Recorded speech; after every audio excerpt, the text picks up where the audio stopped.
Hello दोस्तों, एक बार फिर से स्वागत है आप सब लोगों का मेरे यूट्यूब चैनल में। आज हम लोग करने वाले हैं इंग्लिश ग्रामर के एक और टॉपिक की एमसीक्यू क्विज़। और ये जो टॉपिक होने वाला है वो हमारा टेंसेज, जिसमें क्वेश्चंस आ सकते हैं आपके correct form of the verb. दोस्तों, ये जो वीडियो है स्कूलिंग के साथ में कंपटीशन एग्जाम है उनके लिए भी बहुत इंपॉर्टेंट होने वाला है। जैसे हमारा एसएससी हो गया, बैंक हो गया, और भी अन्य तरह के जो एग्जाम्स होते हैं उनमें इस तरह क्वेश्चन आपसे डायरेक्ट पूछे जा सकते हैं। इस वीडियो में मैं आपको ये भी बताऊंगा कि इस क्विज का जो आंसर होने वाला है वो आंसर क्यों होगा, और बाकी सारे जो ऑप्शंस हैं वो आंसर क्यों नहीं होगा। मेरा वादा है आप लोगों से, इस तरह के वीडियोस को रेगुलर 1 से 1.5 महीने देखते हैं तो आपके ग्रामर के बेसिक कॉन्सेप्ट्स हैं वो आसानी से बिना रटे हुए आपको याद हो जाएंगे। तो चलो करते हैं सुपर वीडियो की शुरुआत। पहला क्वेश्चन है हमारा, the postman dash the post by 11 AM every day. Bracket में है डिलीवर। ऑप्शन है आपके delivered, delivers, deliver, have delivered. हमारा जो करेक्ट आंसर होगा वो है दोस्तों डिलीवर्स। देखिए, केवल बाई प्लस टाइम आता है तो उसके साथ में हम लोग फ्यूचर परफेक्ट लगाते हैं, लेकिन यहाँ पे बाई प्लस टाइम के साथ में एवरीडे भी आया है। जब एवरीडे आ गया है तो इसका मतलब हमें प्रेजेंट सिंपल लगाना होगा, और इसलिए पोस्टमैन सिंगुलर है, उसके साथ में लगेगा यहाँ पे SES। ठीक है दोस्तों, डिलीवर्ड पास्ट में जा रहा है, कोई औचित्य नहीं है। केवल डिलीवर यहाँ आएगा नहीं क्योंकि पोस्टमैन सिंगुलर है। हैव डिलीवर्ड प्लूरल है, ये आएगा नहीं, तो हमारा आंसर हो गया डिलीवर्स। मैं फिर रिपीट कर रहा हूँ, बाई प्लस टाइम अगर केवल अकेला आता तो होता है फ्यूचर परफेक्ट, और उसके साथ में आता सिंस फोर तो हो जाता है फ्यूचर परफेक्ट कंटिन्यूस।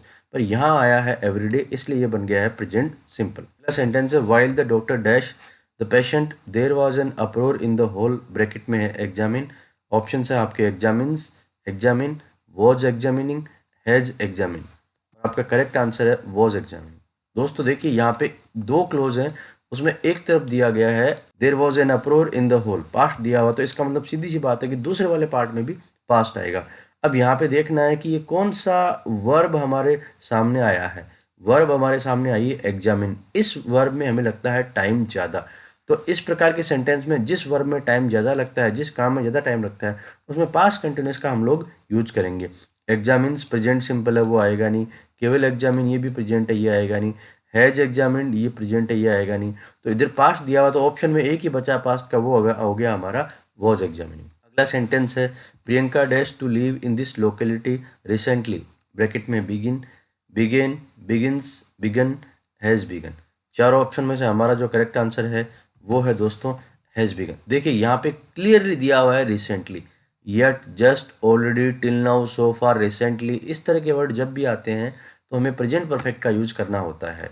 तो हमारा प्रेजेंट परफेक्ट जो है वो दिया गया है, इसमें ये हमारा पास्ट है, ये आएगा नहीं। ये हमारा प्रेजेंट है, ये आएगा नहीं। और ये भी बिगन केवल थर्ड फॉर्म अकेली आती नहीं, तो हमारा आंसर बन गया है has begin. Tomorrow is a holiday, the office desk closed. Bracket में रिमेन। ऑप्शन है आपके remained, remains, will remain, has remain. दोस्तों इसका जो करेक्ट आंसर है वो है हमारा विल रिमेन। देखिए, क्लियर कट दिया हुआ है यहाँ पे टुमारो। टुमारो के बारे में बात कर रहे हैं कि कल हॉलीडे होगा, तो कल की बात यहाँ पे हो रही है। टुमारो है तो फ्यूचर में ही सेंटेंस चला जाएगा। रिमेन्ड पास्ट में है, रिमेन्स प्रेजेंट में है, हैज रिमेन भी प्रेजेंट में है। केवल एक ही है जो इंडिकेट कर रहा है फ्यूचर को, वो है हमारा will remain. In her youth comma she dash are standing before the mirror. Options में है आपके स्पेंड्स, स्पेंडेड, स्पेंड और स्पेंड। और आपका जो करेक्ट आंसर है वो है दोस्तों स्पेंट। इन हर यूथ, ये पास्ट को बता रहा है, ठीक है, कि अपनी यूथ में वो क्या करती थी। तो पास्ट में बता रहा, तो हमें को पास्ट में जाना पड़ेगा, वर्ब की सेकंड फॉर्म लगानी पड़ेगी। स्पेंड के साथ में एस प्रेजेंट में आता है। स्पेंडेड वर्ब की सेकंड फॉर्म ये होती नहीं है, केवल स्पेंड यहाँ आएगा नहीं। वर्ब की स्पेंड की सेकंड फॉर्म होती है, वो होती है स्पेंट, तो हमारा आंसर हो गया spent. Bhima dash the ball so hard that all his companions failed to stop it. Options में है आपके दोस्तों थ्रोज, थ्रू, थ्रोन और हैज थ्रू। दोस्तों देखो, यहाँ पे ये जो चार ऑप्शन दिए हैं इनमें से हमारा जो करेक्ट आंसर होने वाला है वो है दोस्तों हमारा थ्रू। देखिए, यहाँ पे आपको एक चीज देखने को मिल रही है, हमारा इस तरफ दिया हुआ है दोस्तों फेल्ड। फेल्ड दिया हुआ है, इसका मतलब ये पास्ट को बता रहा है, तो इसका मतलब दूसरी तरफ भी हमारे पास्ट का ही कुछ न कुछ पार्ट आएगा। थ्रोज हमारा प्रेजेंट में है, ये आएगा नहीं। थ्रोन हमारी थर्ड फॉर्म सीधी अकेली आ नहीं सकती। हैज थ्रो ये आएगा नहीं क्योंकि हैज के साथ में थर्ड फॉर्म आती है, ये थर्ड फॉर्म नहीं है, तो हमारा आंसर बन जाएगा दोस्तों through. The pilot came down after the plane dash land. Option आपके lands, landed, had landed, has landed. और आपका जो करेक्ट आंसर है वो हो गया है दोस्तों हमारा हैड लैंडेड। जैसा कि मैंने आपको पिछले सेंटेंस में बताया था कि पास्ट में 2 काम हो रहे हैं, यहाँ पे ये दोनों कनेक्ट हो रहे हैं आफ्टर से। इस तरह के सेंटेंस कनेक्ट होते हैं आफ्टर, बिफोर या व्हेन से।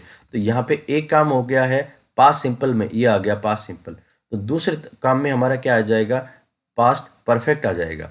ठीक है दोस्तों, तो यहाँ पे क्या होता है, यहाँ पे हमारा लैंड्स प्रेजेंट सिंपल आ गया, ये होगा नहीं। लैंडेड हमारा केवल पास्ट आ गया, ये आएगा नहीं।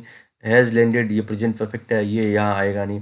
तो यहाँ पे आ जाएगा हैड लैंडेड। मैं फिर रिपीट कर रहा हूँ, आफ्टर, बिफोर, व्हेन, इस तरह के जो भी सेंटेंसेस आते हैं तो उसमें क्या होता है, हमारा एक तरफ आएगा पास्ट सिंपल और दूसरी तरफ हमारा आ जाएगा past perfect. Vivek with his friend Imtiaz dash to Indore by the night bus today. Bracket में है गो, ऑप्शन है आपके going, are going, will go, has gone.